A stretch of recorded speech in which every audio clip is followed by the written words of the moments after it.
It's October again, which means it's time to talk about Clayton Kershaw. And of course, that name is very pertinent to talk about right now because he did it again. Another disaster at Dodger Stadium. Kershaw could only get one out by the time he gave up 6 earned runs against the Diamondbacks, who had an easy victory. And we always talk about postseason Kershaw. How is it that this guy, who is going to go in the Hall of Fame, no doubt, but so often when that calendar turns over to October or November, the lights get the brightest, Kershaw just can't perform? So let's talk about it. Obviously, Kershaw has had a lot of opportunities to pitch in the postseason. I mean, that's the price you pay when you play for the Dodgers, who have made the playoffs every year since 2013, a decade straight. Clayton Kershaw ranks in number 7 all time for the most innings pitched in the playoffs. And with more opportunity to implode on the biggest stage, the more likely it's going to happen. Young Clayton in 2009.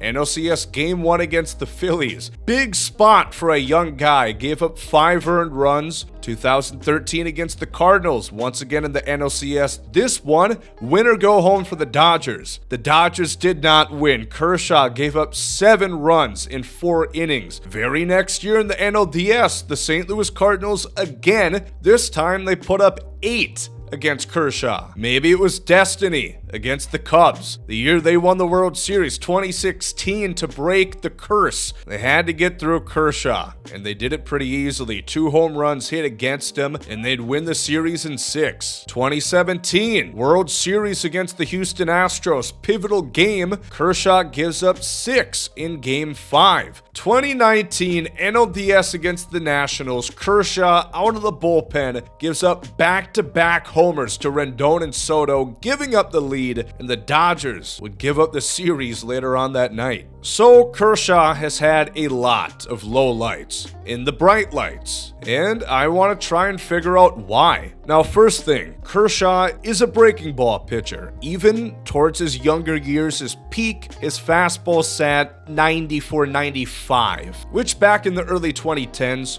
was pretty good velocity. Today, the fastball for Kershaw, about 90 miles an hour. So we'll start here. A breaking pitch is a pitch that breaks. It's a deceptive pitch. It starts one place of the strike zone and it goes another. Or at least that's the idea. And Clayton Kershaw has an excellent slider, has a great curveball, even to this day. It's dropped off a little bit, but it's still pretty much top tier, except in the postseason. Because when we see the pressure rise, when we see the moment calls for Kershaw's best stuff, those breaking pitches get like the Kardashians before surgery, a little flat. You look at the game against the Diamondbacks, for example. Take this at bat against Ketel Marte. It's 0-1. Kershaw very often getting ahead of the count. He's towards the top of the league. But it's an 0-1 pitch and he leaves a curveball in the zone. That's not where it's intended to go, but it's roped. Ketel Marte hits it out to James Outman, who probably should have caught this. It was not called an error, and rightfully so in my opinion. But it is a play that you probably should catch. And Ketel Marte got a double out of it. And you saw that happen again. 2-2 count, curveball, pretty much the same spot. Christian Walker, who does something pretty similar. He crushes it to the left field gap, gets a double himself, scores a run. 2019's NLDS, this is a killer. It's going to be a slider. You see Will Smith, he's setting up on the outside corner, which is exactly where Kershaw wants this ball to be, and it is exactly not where it ends up. The pitch hangs. It doesn't break much horizontally at all, and it's left middle in for Juan Soto, which again was not the intention. The scouting report, of course, would tell you that that's the last place that you want to pitch Juan Soto, but it's where it ended up. And that was the home run that tied the game, ended up bringing it to extra innings, and I think we know what happened from there. Or you got the 2017 World Series. Astros start to rally, 1 out, 2 runners in scoring position. 0-0 count. Kershaw leaves a slider middle in to Yuli Gurriel, which missed his spot and he paid for it. It was crushed, and that tied up the game 4-4, which is going to bring me to my next point, which pretty often in the postseason, his command seems to suffer. I'm not talking about walks here, because Kershaw, just like in the regular season, does a pretty good job at limiting the base on balls. Come playoff time, Kershaw surrendered about 2.4 walks per nine, which is pretty much in line with his regular season career average at 2.2 walks per nine. It's very common for pitchers to give up more walks in the postseason, so the fact that Kershaw pretty much remains even is a very good testament to him. However, his command still suffers. Once again, the game against the Diamondbacks, 0-0 count. You see Will Smith likely setting up for a low and outside fastball. Just get the first pitch, but it's left basically down the middle, 90-mile-an-hour heater that Evan Longoria's just gonna send right into that same left center gap for a double. And it's going to bring in yet another run. Here he is against the Cardinals in 2014. He's got Randal Grichuk down 0-2. Conventional wisdom tells you this pitch should not be a strike. But it is. It's a curveball that's once again left out over the plate, where he gave up this home run to Matt Carpenter. Once again, 0-0 count. He gives up a 93-mile-an-hour fastball right down the heart, and it's crushed. And without a doubt, there's got to be a lot of nerves going into this. We talked about his last postseason game in 2013. He gave up 7 runs to this very same team. It is a tough environment, a tough headspace to be in, especially when you're already getting this reputation built around you. You can't come up when your team needs it most. When it comes to beating Clayton Kershaw, at least to me, it seems like there's a pretty clear way to do it. Don't chase. He's going to give you hell with that curveball and with that slider. Unfortunately, StatCast only has numbers from 2015 and up. Kershaw's best year is a little bit before that, but even still, he's pretty much in the top 90%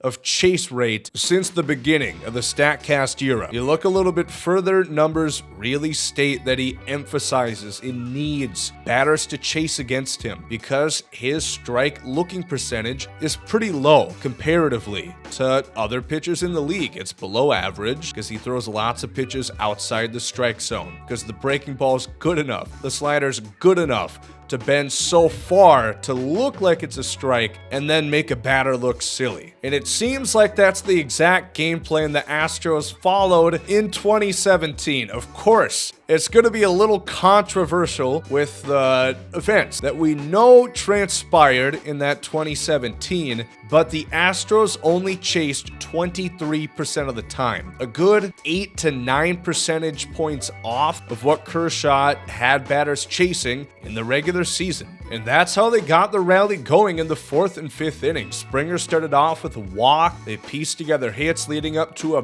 big home run from Yuli Gurriel. That's how the Astros clawed their way back in that game and ended up becoming World Series champions. But I want to look at this from the other side too, the NLDS, the game from 2 days ago. Of course, it was 7 batters that Kershaw actually faced, but out of 11 pitches that were outside the strike zone, D-backs chased after 5 of them. So again, going back to some of those at-bats, it's frustrating to see. Ketel Marte, he chases a fastball up high. The second pitch is a hanging curveball that he ropes for a double. Again, that's not the intended target for Kershaw there, but I think you really got to make damn sure if the first pitch of the game is chased, that next one cannot be a breaking ball sitting down the middle of the plate. Christian Walker was up 2-1, chased a slider below the strike zone, making it 2-2. The next 3 pitches, a slider that finds about the middle of the plate, fouled off. The next pitch also fouled off, fastball, and the curveball yet again.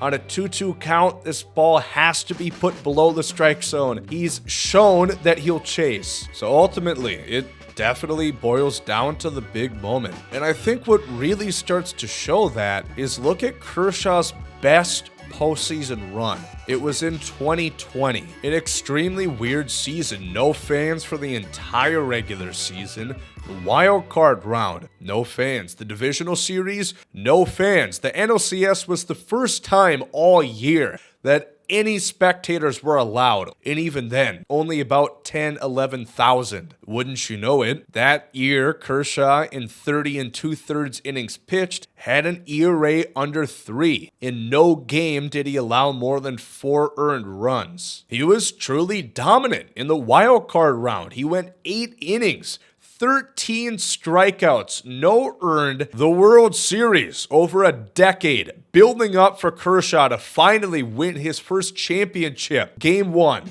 6 innings, 8 strikeouts, 2 hits, and 1 earned run. He pitched another game, 5 2/3, only allowed 2 runs. And now again, it's not as if nobody watched. Like we said, there's 10,000 in attendance. People are watching at home, but it's different. It's in a neutral site. The game's being played in Texas, and there's a fourth of the crowd there normally would be. I just really don't think it's a coincidence that the 1 year where he was able to put up a very good postseason every series from wild card to World Series was the year where the lights were dimmed just a little bit. And don't get me wrong, he's at games where he's been almost better than he's in the regular season. 2018 NLDS against the Braves, he was excellent. 2017 of that World Series, Game 1, he was phenomenal. 7 innings, 11 Ks, 1 run, and a handful more of outings that don't fit the Kershaw postseason bad narrative. But this was the first time he really put it all together. Like I said, he's not the worst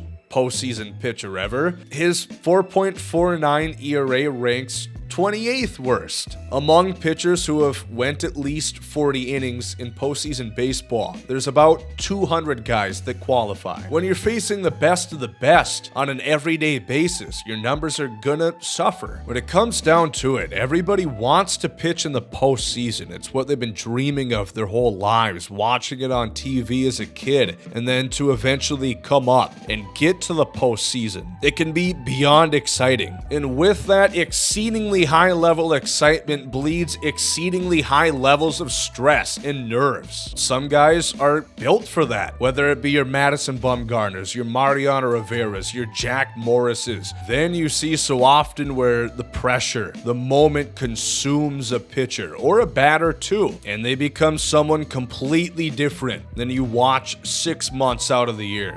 We'll see what he wants to do. My guess is that he'll be back probably in a Dodgers uniform next year as well. The team is certainly good enough. They'll definitely be back in the postseason to give him the chance. They can chip away at that ERA, right those wrongs, and become the pitcher that everybody knows he really is.